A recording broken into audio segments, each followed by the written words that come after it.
I'm going to talk my student here through backing out of a perpendicular parking spot. And so you want to take your time and explain it first before they back out, so they're not trying to think about what you're saying and turn the wheel and check their mirrors and look over their shoulder and think about if their foot's on the gas or the brake all at the same time. So anytime you're introducing a new maneuver like parking or backing out of a parking spot, it's always good to just take a minute or so and go through it while you're sitting still, right? Those non-moving drills, because you don't know how much experience a student has, whether they're going to be able to grasp what you're trying to get them to do as they're doing it, right? So the first thing we'll do when we start backing up is we'll put our foot on the brake, we'll shift into reverse. But before we ever start backing up, and I'll go through it all here first. You don't have to do anything right now.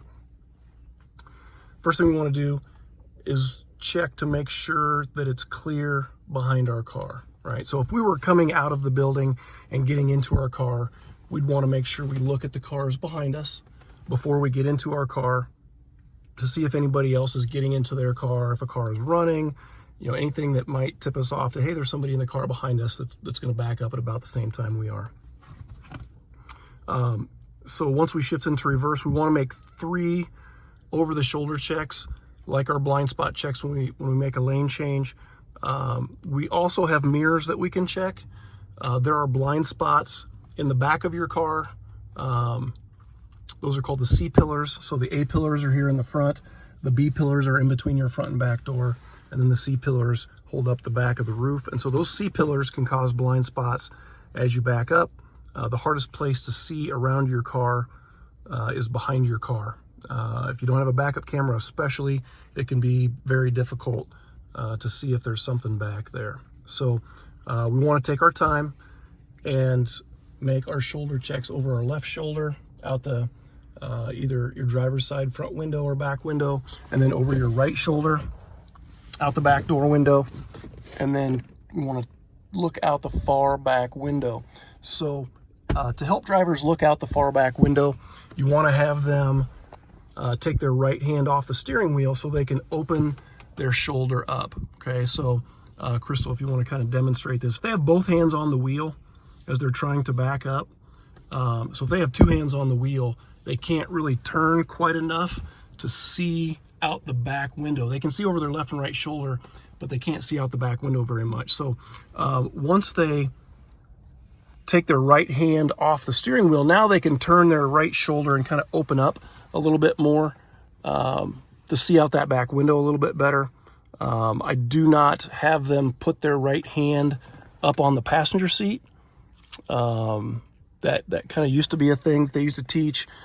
We talk about, there's a time and a place for that. If you're backing up a trailer and you're already in a parking lot, there's no cross traffic, that might be the appropriate thing to do, the easier way to do it. But when we're backing out and we have to look for cross traffic and cars backing out behind us, and for pedestrians and all types of hazards from every direction, we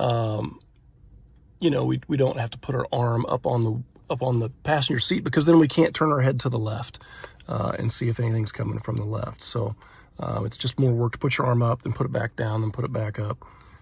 So I don't have them do that. Again, if you want to have them put their arm up, you can, but then they'll have to take it back down to look over their left shoulder. So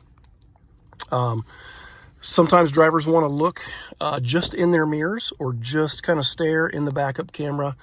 And again, just like when we're moving forward and we're searching for hazards, it should be quick eye movements. So if they're looking one direction, it should be for at most a couple seconds, 2 seconds or so.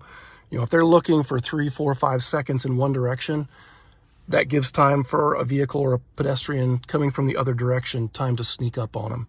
So, if they look somewhere and there's not something there, look somewhere else, right? Keep searching for a hazard. If you don't see a hazard, don't just look, at empty space. Okay. So, the best thing to do would be to look over their left shoulder and check their left side mirror. Maybe they check their rear view mirror, then their right side mirror, then over their right shoulder,